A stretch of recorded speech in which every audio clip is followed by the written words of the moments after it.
सुप्रभात, नमस्कार, good morning. सीधा सौदा के आज के वेडनेसडे एडिशन में स्वागत है।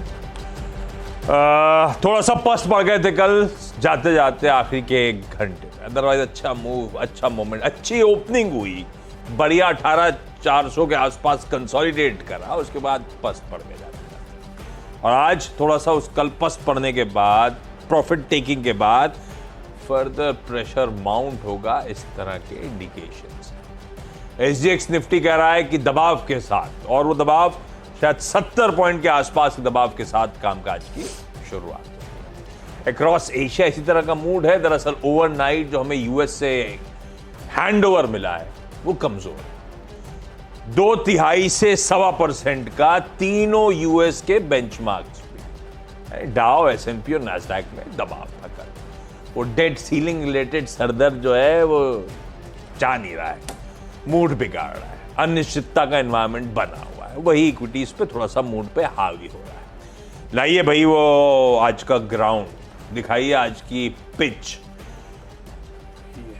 अरे हरा मामला लग रहा है दूर से, हरा ही है, एक कैमरा भी नहीं आया है क्या है, लेकिन हरा क्यों है? ये डेट सीलिंग वाला हरा है क्या? स्टंप में क्या लिखा हुआ पढ़ पाया? यहाँ हमने लोगो रखा है, लेकिन कंपनी ने नाम नहीं, स्पॉन्सर पैसे नहीं दिए अभी, तो हमने इसलिए रिवील नहीं करा है। ओके। स्पॉन्सर का चेक ना अभी वो क्या कहते हैं, मिला नहीं? नहीं, चेक आया है, अभी अकाउंट में क्रेडिट नहीं हुआ है। जब तक अनटिल अनलेस रियलाइज्ड हम नहीं मानते। तो ये तो बहुत दिनों से चेक पड़ा हुआ क्या? हाँ, वो बाहर से विदेशी स्पॉन्सर है। ओके, तो डेट सीलिंग का डेडलॉक, अड़ गए हैं, दोनों अड़ गए हैं, विपक्ष दोनों अड़ गए हैं। तो गाड़ी उसमें क्या आगे बढ़ी? एक तो अड़ गए, बातचीत हो नहीं रही है।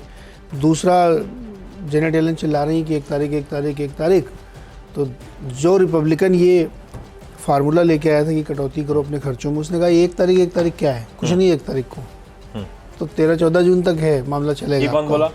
ये रिपब्लिकन नेता बोला, जो ये डिस्कशन में पार्ट है, जिसने खर्चे कम करने का बिल रखा है। उसने कहा ये 1 तारीख की बार धमकी मत दो कि आप प्रेशर बना रहे हो सबके ऊपर कि 1 तारीख के बाद पैसे नहीं होंगे, खर्चा कैसे चलेगा। तो ऐसा कुछ नहीं है, अभी है पैसे, नेगोशिएशन होगा, प्रॉपर होगा।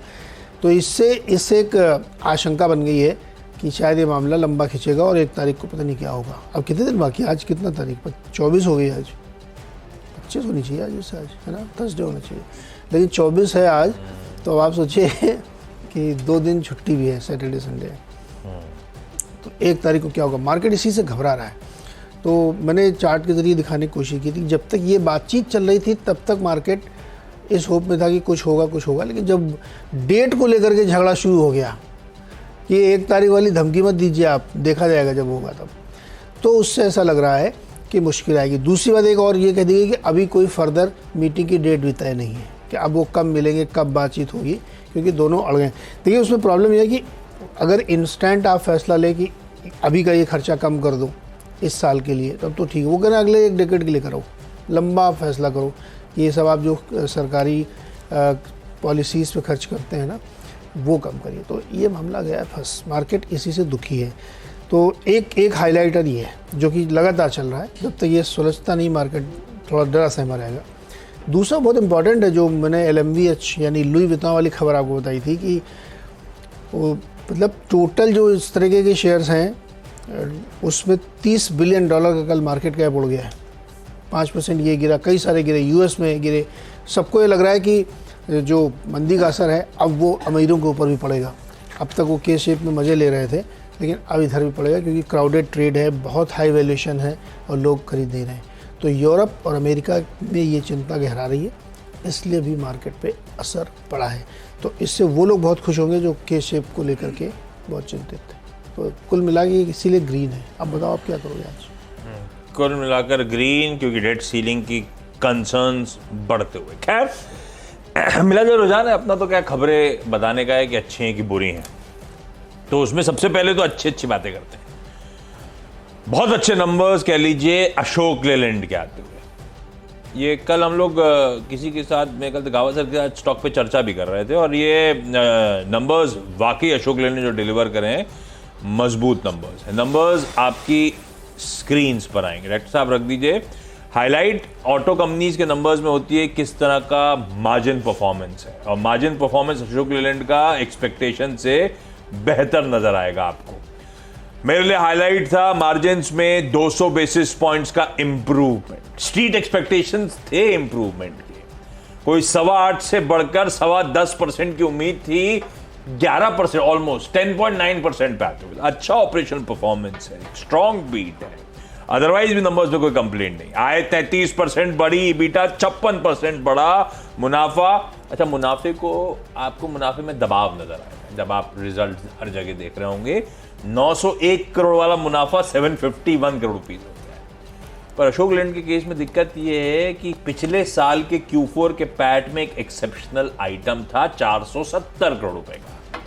मुझे उसको एडजस्ट करना चाहिए लॉजिकली, तो एडजस्टेड पैट 431 करोड़ से बढ़कर 751 करोड़ रुपीज है। ये भी ध्यान रखिएगा, मुनाफे के फ्रंट पे भी कोई कंप्लेंट नहीं। बढ़िया स्ट्रॉन्ग Q4 में 22.5% की वॉल्यूम ग्रोथ है। मैनेजमेंट से जब मैंने लास्ट बातचीत करी थी अशोक लेलैंड के एमडी साहब से, तो उनका मानना था ये टेलविंड जो है कमर्शियल व्हीकल्स को लेकर क्वेश्चन मार्क लग रहे थे कि अच्छे मूव्स, अच्छा मोमेंटम के बाद अब भी FY24 थोड़ा सा पस पड़ेगा। उनकी कमेंट्री इस बात को कोई हाईलाइट नहीं करती, वो कोई कंसर्न नहीं है, उनको ऐसे कोई लीवर्स नहीं दिख रहे कि ठंडा पड़ेगा, बल्कि मोमेंटम इंटैक्ट नजर आएगा। अशोक लेलैंड पहला नंबर है, अच्छा नंबर है, इसीलिए ग्रीन लेके जा रहा हूं। दूसरा इंटरेस्टिंग नंबर था मेरे लिए, ऑटो स्पेस से ही जोड़ दिया, auto ancillary Amara Raja batteries.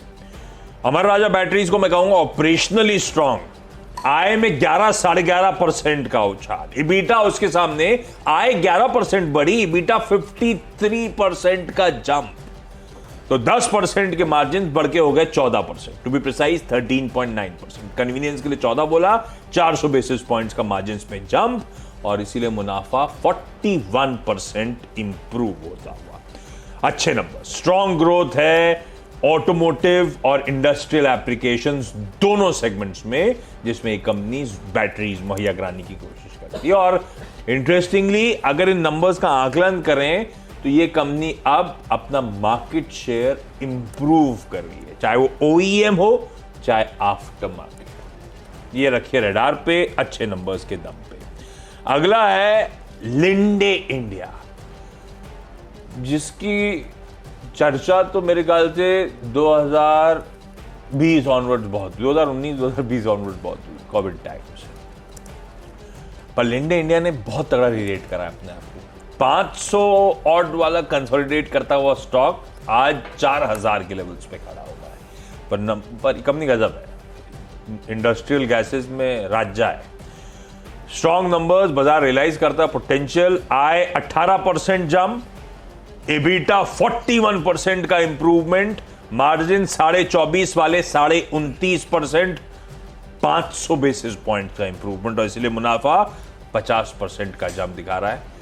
चला हुआ स्टॉक है, इसमें कोई शक। ऑफ लेट करेक्ट हुआ, लेकिन थम्स अप है नंबर्स, कोई कंप्लेंट नहीं नंबर से।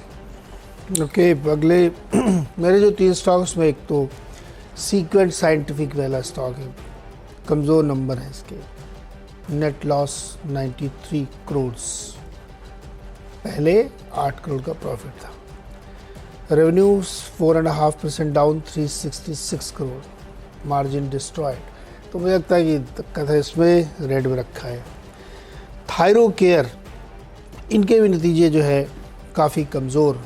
रेवेन्यू 135 करोड़ आया है, जो थोड़ा सा ऊपर है, लेकिन एबिटा लेवल पे आप देखिए 34% की गिरावट, मार्जिन 10% गिर के 18% रह गए, और मुनाफा मात्र 12 करोड़, 41% की गिरावट है।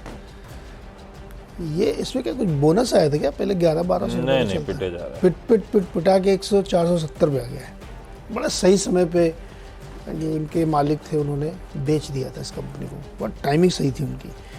तो थायरो केयर में रेड है, हालांकि बहुत करेक्ट हो चुका है, लेकिन अभी भी अब जो इंटेंस कंपटीशन चल रहा है इस सेगमेंट में, उससे दिक्कत है।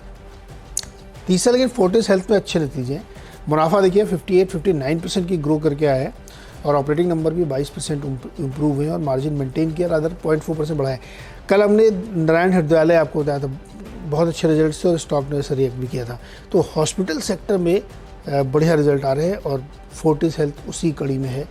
किसी भी फ्रंट पे आप नंबर देखेंगे तो अच्छा है, 20% की रेवेन्यू ग्रोथ भी उन्होंने दिखाई, तो फोर्टिस हेल्थ को ग्रीन में रख सकते हैं। 3 हो गए मेरे। बीकाजी फूड्स इंटरनेशनल, वो भुजिया और नमकीन वाली कंपनी, अच्छे लग रहे हैं नंबर्स। मुझे याद है बीकाजी फूड इंटरनेशनल का जब आईपीओ आया था तो एक कंसर्न था, क्योंकि मैंने उस टाइम पे वीडियो भी बनाया था सोशल मीडिया के लिए। कंसर्न तगड़ा था, इनके मार्जिन्स वैसे ही वेफर थिन थे और कॉन्ट्रैक्ट हो रहे, सिंगल डिजिट मार्जिन्स हुआ करते थे और कॉन्ट्रैक्ट हो रहे थे। उस समय खैर वो यूक्रेन संकट के चलते रॉ मटेरियल प्राइस इंक्रीजेस का भी दिक्कतें थी और क्वेश्चन लगा हुआ था कि ये कंपनी वो इंटेंस कंपटीशन के चलते अनऑर्गेनाइज से वो पास ऑन नहीं कर पाती। पर अब बढ़िया तस्वीर है, मार्जिन बढ़िया एक्सपैंड हो रहे हैं, वो हाईलाइट थी इसलिए ग्रीन रखा है मैंने। आय में 15-16% का जंप, उसके सामने EBITDA 55% इंप्रूव होता हुआ, 10% के मार्जिन 13.3% पे EBITDA मार्जिन, 330 बेसिस पॉइंट्स का मार्जिन में इंप्रूवमेंट और मुनाफा 51% का जंप। अच्छा नंबर है, काफी अच्छा नंबर है। खादिम इंडिया ऑपरेशनली बेहतर कहूंगा, आय 2% बढ़ी, फ्लैटिश है भाई, 160 करोड़ की आय है, पर उसके सामने EBITDA 29%, margin almost 175 basis points improve और मुनाफा 61 पर, छोटा बेस था मुनाफे का, 61% का जंप, ग्रीन रख दिया। और एक वो एटीएम्स मैनेज करना, कैश मैनेज करना एटीएम्स में, CMS इन्फो सिस्टम, मुझे याद है रेडिएंट या किसी के नंबर आए थे, दिक्कत वाले थे। CMS के नंबर्स कंपैरेटिवली काफी अच्छे हैं, इसीलिए मैं इसको ग्रीन लेके चल रहा हूं। आय में 13-13.5% का जंप, EBITDA 24% का इंप्रूवमेंट, ऑपरेटिंग प्रॉफिट मार्जिन अगर मैं साल दर साल देखूं, इवन मैं क्यू ऑन क्यू देखूं, बढ़ रहे हैं, एक्सपैंड हो रहे हैं और एक्सपैंड होकर 29.7% पे CMS इन्फो सिस्टम्स के आते हुए। करेंसी जो हैंडल करते हैं वो तगड़ा उछाल है, ATM जो मैनेज करते हैं वो तगड़ा उछाल दिखा रहा है, तो अपने पीयर सेट से तो कहीं बेहतर प्लेस्ड है। ये जरूर है कि सिस्टम में जो कैश निकले चला जा रहा है, इन सब के भविष्य का क्वेश्चन मार्क अलग कहानी है, लेकिन CMS इन्फो सिस्टम्स ग्रीन रख रहा हूं इस डिसेंट परफॉर्मेंस और मार्जिन एक्सपेंशन के दम पर। डिजिटाइजेशन के बावजूद बड़ी मात्रा में कैश, या तो ये मार्केट शेयर गेन कर रहा है। तो इस कंपनी के साथ क्या है, इसने जो ATMs मैनेज करे थे वो भी 45-46% का जंप दिखा रहे हैं, तो इसने मार्केट शेयर गेन किया तगड़ा, इसीलिए इसका नंबर अच्छे है। और ये एक ATM मैन्युफैक्चरिंग यूनिट भी लगा रहे हैं। लो, मतलब मैंने इनका पूछा था कि मुझे तो बड़ा आश्चर्य हो रहा है कि जब डिजिटाइजेशन तब जाए तो कैश कैसे मैनेज हो रहा है, मतलब इकॉनमी का साइज बड़ा हो रहा है तो उसी प्रोपोर्शन में बहुत कैश आ रहा है। तो ये तो B2B सेगमेंट में है, बैंक और ATM के बीच कैश मैनेज करते हैं। जो रेडिएंट का आप जिक्र कर रहे थे वो B2C है, मतलब बैंकों के लिए वो कैश इकट्ठा करते हैं, दुकानों जाके कैश इकट्ठा करके बैंक को ला के देते हैं, तो वो भी एक बड़ा डिफरेंट है। रेडिएंट वो एक पुराने एक्स आर्मी के हैं, वो कर्नल साहब मैनेज करते हैं, तो बड़ा इंटरेस्टिंग बिजनेस उनका भी था। तो खैर चौथा स्टॉक मेरा है बायोकॉन, नतीजे अच्छे हैं, 30-31% की मुनाफे में बढ़त की इन्होंने, 313 करोड़ लेके आए हैं और 2% मार्जिन बढ़ा लिया है, ऑपरेटिंग नंबर काफ़ी अच्छे हैं। ये स्टॉक का पे खास आप ध्यान रखिए, इसकी बहुत ज़बरदस्त पिटाई हुई थी और 185-88 का मैं ख्याल में लो लगाया था इसने, अभी जल्दी महीने भर पहले करीब, तो एक फ़ंड निकल के गया था इससे, वही इसका बॉटम था, वहाँ से स्टॉक चला है और देखिए 240 पे है, अभी भी अपने हाई से आधे से भी कम है। तो नतीजे अच्छे हैं, बहुत सारी डील्स हुई हैं, बड़े मार्केट इन्वेस्टर इसमें एंटर कर रहे हैं, तमाम कॉर्पोरेट एक्शंस भी इसमें एक्सपेक्टेड है, तो बायोकॉन में ध्यान रखिएगा, नतीजे वाकई बढ़िया है इसके। JSW एनर्जी के नतीजे कमज़ोर हैं, मार्जिन बहुत ही गिर गया, 27% के आसपास आया है और EBITDA लेवल पे भी नंबर काफ़ी वीक है, 34% की डाउन है, प्रॉफिट भी गिरा है, बावजूद इसके कि पीक डिमांड चल रही है। मेरे ख्याल में मर्चेंट पावर के प्राइसिंग पे एक बार हमको बातचीत करूँगा इनसे, 10:30 बजे मिलेंगे हमसे ये, तो कि क्या दिक्कत हुई और किस तरीके की मुश्किल आ रही है, लेकिन नतीजे वीक हैं JSW एनर्जी के। जॉनसन कंट्रोल एक और कंपनी कमज़ोर नतीजों के साथ आई, 21% मुनाफा घट गया है, 41% EBITDA घट गया है, मार्जिन 5.7 से घट गया 4.3% हो गई। इस बार के पूरे रिजल्ट सीजन में मैं देख रहा हूँ कि मार्जिन श्रिंक हो रहा है ज़्यादातर कंपनियों का, बैंक वाले छोड़ दें तो बाकी ज़्यादातर कंपनियों के मार्जिन पे सीवियर हिट है। कोई अगर अपना मार्केट शेयर बचा ले रहा है तो झटका ले रहा है प्राइसिंग पे, या किसी को प्रॉफिट में बहुत तगड़ा नुकसान हो रहा है, लेकिन नेट ये है कि नतीजे आधे आधे हो रहे हैं, मतलब आधे अच्छे आधे ख़राब है। जॉनसन कंट्रोल नतीजे काफ़ी वीक है, इसलिए इसको हमने रेड में रखा है। 6 हो गए हैं। चलिए छोटा सा एक ब्रेक के बाद अगले 4 स्टॉक्स से, और अगले 4 स्टॉक्स पे 7th स्टॉक है पॉलीप्लेक्स कॉरपोरेशन। कल इसमें रिजल्ट से एक नई डेवलपमेंट हुई है कि प्रोमोटर ग्रुप की तरफ से 24.277% स्टेक बेचा जा रहा है एजीपी होल्डको को। अब ये 24.277 शायद इसलिए रखा हो गया कि ओपन ऑफर ट्रिगर ना हो, इसलिए थोड़ा सा नीचे रखा गया है, और ये स्टेक बेचा जाएगा 1379 करोड़ 47 लाख में, यानी 1380 करोड़ में। तो अगर इसको आप एक्स्ट्रापोलेट करें तो करंट जो इनका मार्केट कैप है उससे ज़्यादा पे है, तो थोड़े प्रीमियम पे डील हो रही है, लेकिन फ़िलहाल तो ये बचाने की कोशिश है कि ओपन ऑफर ट्रिगर ना हो, लेकिन आगे जाते हुए क्रीपिंग एक्विजिशन से होगा ही होगा। तो आप मान के चलिए कि पॉलीप्लेक्स में ये बड़ी डेवलपमेंट होने वाली है, तो इसलिए इसको ग्रीन में रखा है मैंने यहाँ पे। 8th स्टॉक है L&T, और जेफरीज की इसमें एक रिपोर्ट आई, उन्होंने 2900 की टारगेट दिया है, और उनका मानना है कि जो मैनेजमेंट में FY24 के लिए 10 से 12% ऑर्डर फ्लो की गाइडेंस दिया है, 12 से 15% की रेवेन्यू ग्रोथ की गाइडेंस दिया है, वो आसानी से अचीव किया जा सकता है, और गवर्नमेंट के कैपेक्स पर इनका ज़्यादा ध्यान है, तो इसलिए उनको लगता है कि ये अचीवेबल है। तो 2900 का टारगेट रखा है, करंट प्राइस से काफ़ी ऊपर है, इसलिए ग्रीन में है। गोदरेज कंज्यूमर, जब से इन्होंने रेमंड का माल ख़रीदा था, उनकी अच्छी खासी पिटाई हुई थी, लोगों ने कहा बहुत कैश बर्न कर दिया आपने, लेकिन HSBC को ऐसा नहीं लगता। उन्होंने इसकी बाई रेटिंग दी है होल्ड से बढ़ा करके, और टारगेट इन्होंने 1180 कर दिया है, और उनका ये मानना है कि अब ये एक स्ट्रक्चरल ग्रोथ फेज़ में एंटर कर गए हैं, और उसका इनको आगे जाते हुए काफ़ी फ़ायदा होगा, क्योंकि ये जो डोमेस्टिक पोर्टफोलियो है वो उसको बहुत अच्छे से इम्प्रूव कर रहे हैं, शेप कर रहे हैं, जैसा कि इन्होंने इंडोनेशिया में किया था। तो इसलिए बाई कॉल है, टारगेट रेज करके 1180। 10th स्टॉक है फिनोलेक्स इंडस्ट्रीज़, इसमें इन्वेस्टेक की रिपोर्ट आई है, उन्होंने 245 का टारगेट दिया है बाई रेटिंग के साथ। चौथी तिमाही के नतीजे काफ़ी कमज़ोर थे, और मैंने कल इनसे बात भी की थी KYC में, तो उन्होंने बताया कि वन ऑफ था हमारा, क्योंकि हमारे को दिक्कत आई थी रेजिन्स के प्राइसेस में, बहुत बुरी तरीके से गिरे थे, और मैं प्रोड्यूसर भी हूँ, हालांकि 90% मैं खुद कंज्यूम करता हूँ, इसलिए सबसे ज़्यादा हिट भी हमने लिया था, बाकी ने कम लिया है क्योंकि बाकी लोग इंपोर्ट करते हैं, तो वो लेकिन परसिस्ट नहीं करे क्योंकि अब इक्वलाइज हो गया है। तो नेक्स्ट क्वार्टर से नतीजे भी आपको बेटर दिखेंगे, तो शायद यही लॉजिक लेते हुए इन्वेस्टेक ने इसका टारगेट बढ़ाया, और उनको लगता है अपने पीयर के मुकाबले ये जो है ज़्यादा अच्छी ग्रोथ अब मेंटेन कर पाएंगे नेक्स्ट क्वार्टर से। फिनोलेक्स में ग्रीन में रखा है। चलिए क्विकली अब चारों के चारों लाल वाले स्टॉक्स। पहला महिंद्रा CIE ऑटोमोटिव, जहां पे प्रमोटर महिंद्रा शायद आज 1 करोड़ 20 लाख शेयर्स यानी कि 3.25% स्टेक बेचेगा, पर ये टेम्पररी ऐसा है, अदरवाइज तो बेच ही रहे हैं, और स्टॉक तार जैसे खड़ा हुआ है, बार बार प्रेशर से उभर रहा है, रिकॉर्ड हाइज की तरफ बढ़ाई चले जा रहा है, तो स्ट्रेंथ है, लेकिन आज लाल रखा है। लार्ज ट्रेड अगर हुआ तो उसके बीच वॉच आउट करने की जरूरत स्क्रीन को। ओरिएंट बेल लाल में, आय 7% गिरी, EBITDA 50% गिरा, मार्जिन्स आधे हो गए। तमिलनाडु पेट्रो प्रोडक्ट्स लाल में रखा है, आय 6, इसको हम क्यू ऑन क्यू देखते हैं, 6.25% आय गिरी, EBITDA 63% गिरा, 6.5% वाले मार्जिन्स 2.5% पे आके खड़े हो गए, 400 बेसिस पॉइंट गए। और मेट्रो ब्रांड्स को लाल में रखा है। सब ठीक है, ये कंपनी तो अच्छी है ही है, लेकिन अभी वो प्रेशर फील कर रहे हैं, पास ऑन न्यूअर लग रहा है मामला।